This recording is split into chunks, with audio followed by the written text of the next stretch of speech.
Hi everybody. So I'm sure almost all of you, if not all of you, really know how to make fire starters from egg cartons and lint. But I'm making some today, so I thought you might want to come along for the ride. And I'll explain how I do it, and maybe it'll give you some ideas on how you can do it.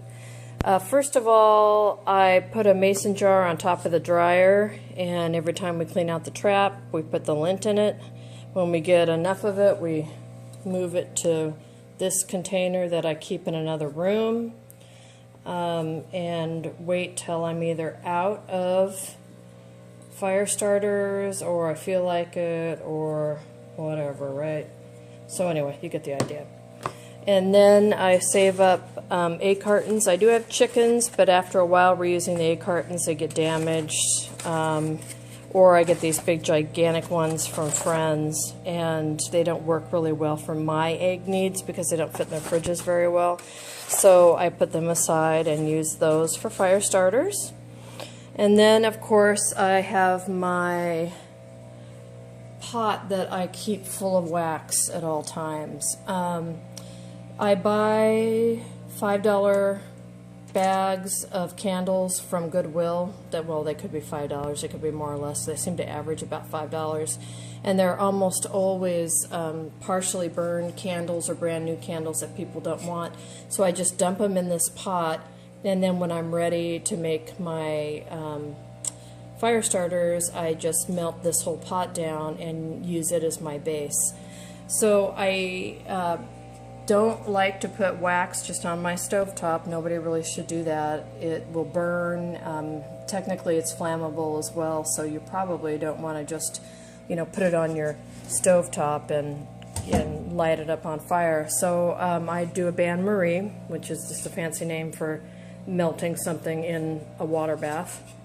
So I've got one of my enamel canning pots here, and then I have an old-fashioned metal trivet, the kind that your mom had, and I put it in the base here, and then I will put this this container on top of it, which I'll do right now. Hold on.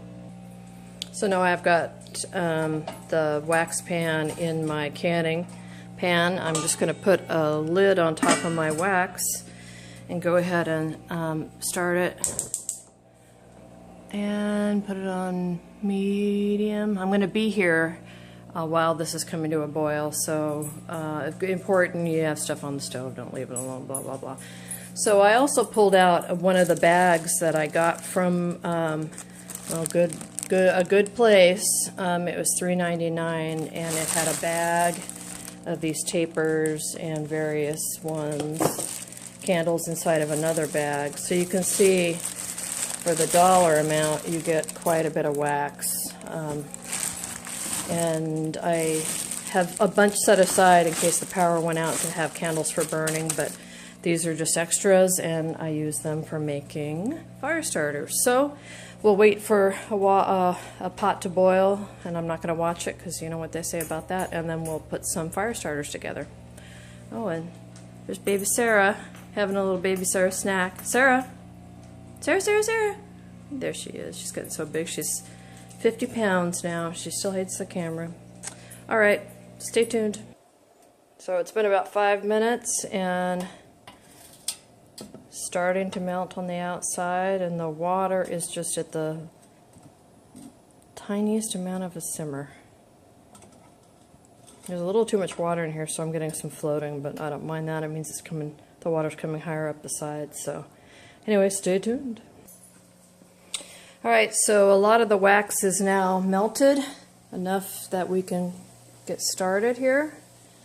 I have enough egg carton cells here to start 120 fires. So I'm going to go ahead and just show you how I do it. I've got an old metal pitcher. This is what I like to pour the wax into the cells with. Makes life a lot easier, and I can peel the wax off of it when it cools. So all I do is take lint, and I take a good amount of lint and put it into each cell.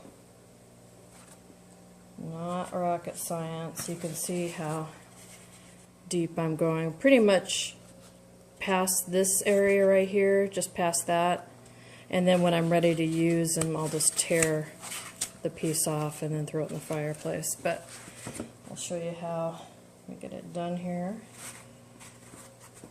And I know some people think lint is gross, but remember, this is just what's left over after you've washed and dried your clothes. So this is what's coming off of your clothes and has been washed and dried.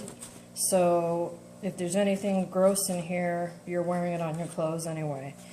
The only thing I would suggest is that if you have asthma or problems breathing, you might want to wear a little mask, because there's a lot of particles that kind of float up in the air when you're doing this. So see how quick this is? Just stuff, stuff, stuff. And then I just dip this into the hot wax and pour. I pour enough to saturate the top. I've got this sitting on cardboard, and underneath of it I've got some of that waxy kind of newspaper, the ads section. So it's not going to go through, it's probably not even going to go through the bottom of the egg carton container. So I don't really worry about that at all. Let me see how I do it. Use a McCheesy.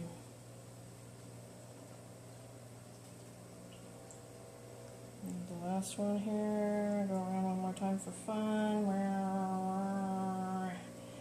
Alright, and that's done. So what I'm going to do is just set it over in this area over here to dry. I pull out my next one, and I do it again. So that's how you make fire starters from egg cartons. They're super light, they're easy to carry. Put them in a Ziploc bag, they'll last forever. And we use them to start fires in our wood stove just about every night.